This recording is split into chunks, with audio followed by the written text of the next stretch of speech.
like every year, I come away from here inspired and humbled.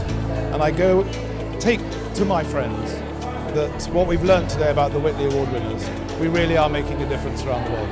Well, it was the first time for me joining the ceremony, and I didn't know what to expect, and I was really impressed by all the work that all the WFN team has put into it, and the winners were amazing. It was a wonderful night, yes. I loved it. I loved it. I'd never been before. It's really inspiring, amazing people. I really enjoyed it. The ceremony, I think, was one of the very best. I've come for the last 24 years, and I think that the organisation, the quality of the winners, and I think the atmosphere is fabulous. I certainly did enjoy the ceremony tonight. This is the first time I've been the compere, the MC for the Whitley Awards, although I've been coming for, I don't know, 5 to 10 years now. I've been to a lot of them. To actually stand up and be the one holding it together was a little bit daunting in advance, but once you get into your stride, and the material is so good, the winners are so good, you know, there's no problem with the enthusiasm. It's so genuine because they're such inspiring people. Some of my favourite moments in the ceremony were just seeing the speakers up there when they told their little jokes and got their personality across and how passionate they were about their fields and their areas. That was probably the best moment in it, I think. I just liked looking at different species and didn't realise how incredible the planet was, really. So, well, my favourite moments of the night are the videos, I must say, because they feature in a really appropriate way the efforts of all the winners of the awards, and I think that's really important. And also because there's an audience that it's not necessarily, you know, conservationists and biologists, so it's important to show them the reality. There was a woman from the Philippines who's saving cockatoos, and she's got a really interesting model, but she's working in a prison, and I really like the idea that she's combining, I suppose, helping people who are in prison, giving them a sense of purpose, and also nature conservation is the same project. Favourite moments? Well, I'm definitely a sucker for the underdog, so I thought the great adjutant stork, the triumph of the ugly bird, and the absolute enthusiasm of Purnam for her subject. I thought that was but Princess Anne's speech, I think that she always sets a pretty high bar, but I thought that this year, you know, she's just so authoritative. She walks the talk, she actually goes to the places, knows the subjects, really understands the conservation issues, and knows the people. Really impressive. Yeah, things like when you see the personal tales of Alexander Blanco in Venezuela and how he's, you know, suffered physical harm and assault as a result of his work. You obviously saw the bravery of Sanjay and the big cat, you know, fighting that out. And then the inspirational stories of Indira in the Philippines, I think it is, working with the prisoners there. You know, there are so many highlights, but there's certainly 3 that come to mind.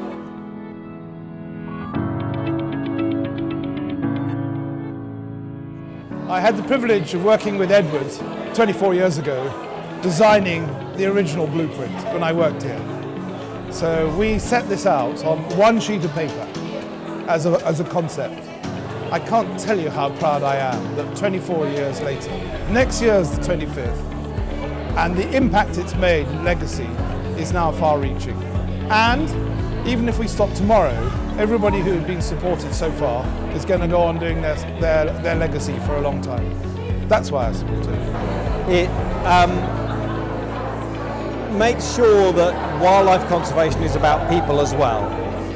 Some wildlife groups have a reputation for see no humans, i.e. they're all about the animals and not about the societies. Whitley never falls into that trap. It's about the communities around them. It also avoids what can happen with conservation things, is it's particularly Western charities, is, you know, the white messiah comes and tells, you know, communities around the world how they should do it. It avoids that.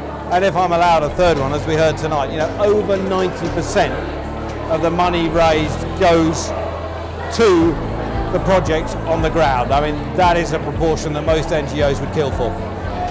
we like the spirit that they have in giving the chance to these really groundbreaking individuals in their work, and we are happy to keep collaborating with them. We have seen amazing achievements, and that's what makes them unique.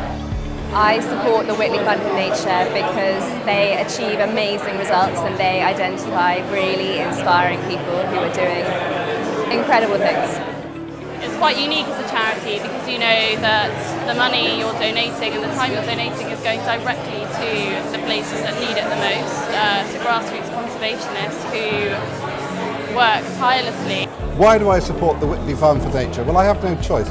Edward and I were at university together and we shared a house for several years, and I've watched this phenomenal thing blossom, and he's asked me to be a part of it in terms of providing the films, and that's been, if it doesn't sound too corny, a privilege. I think the main reason it's a smaller organisation. I can get to know the people who are doing the direct work on a one-to-one basis,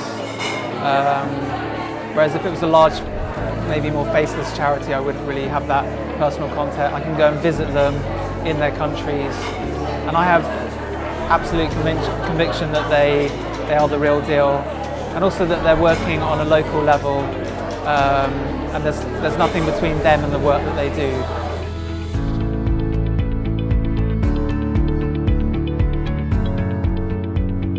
I think the thing that really sets the Whitley Award winners apart is their collective passion, and I believe that this year they've all fallen in love with each other, and for the last 3 or 4 days it's been a never-ending love fest. I think that their kindred spirits and their passion for what they do, that their determination to pass the world on to the next generation with some of its glory, wonder, biology, botany, flora and fauna intact, that's the contagious thing. Their absolute belief to do it in spite of the odds. I think what the Whitley Fund for Nature does is it reaches out to these amazing projects directly, and you know that the money that you donate to them is achieving amazing results.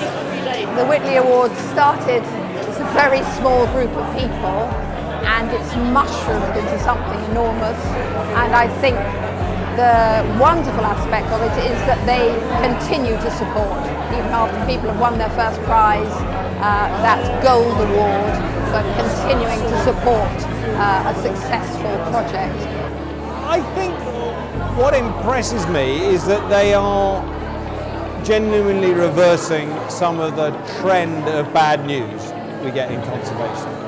And there is, no doubt there is a lot of bad news in the world as regards conservation, there's no escaping that. But I think we've got to be slightly aware of being captured by a constant narrative of peril, that everything's about doom and gloom, because that makes people powerless and think, oh, it's no good, I can't do anything about it. What we see from these winners tonight is that you can do something about it. From their enthusiasm on the ground and a bit of us digging into our pockets, you can do something about it, and we should. What achieves me best is they go away with confidence to speak with a critical mind and moral courage to stand up and be counted in their host countries. That's what I love the best. It gives them that extra confidence to say, yeah, we've got to stand up and be counted. It's a small organisation. There aren't a lot of people working there, so obviously all the money is diverted into the project.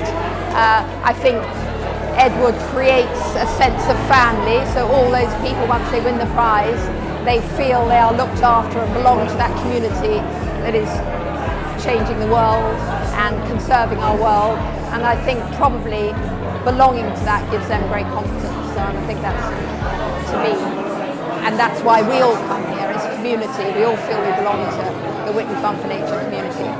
Well, what makes Whitley Fund for Nature unique is the fact that, as said, they focus on the people rather than on the project. And that's something that's really special, and that we have found it's also a different approach from many other grant-giving organizations. And that's really valuable and important, to raise their profile at the local level of these people that are doing an amazing job. Several things. The two that I can identify straight away is this continuity.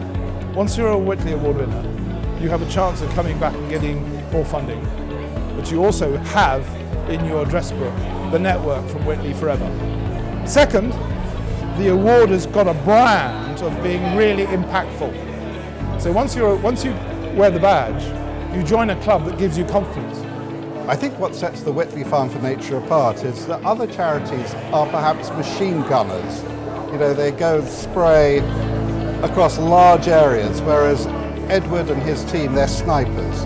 They choose their subject and they're very economical. They don't waste bullets. They're very particular. They're very specific.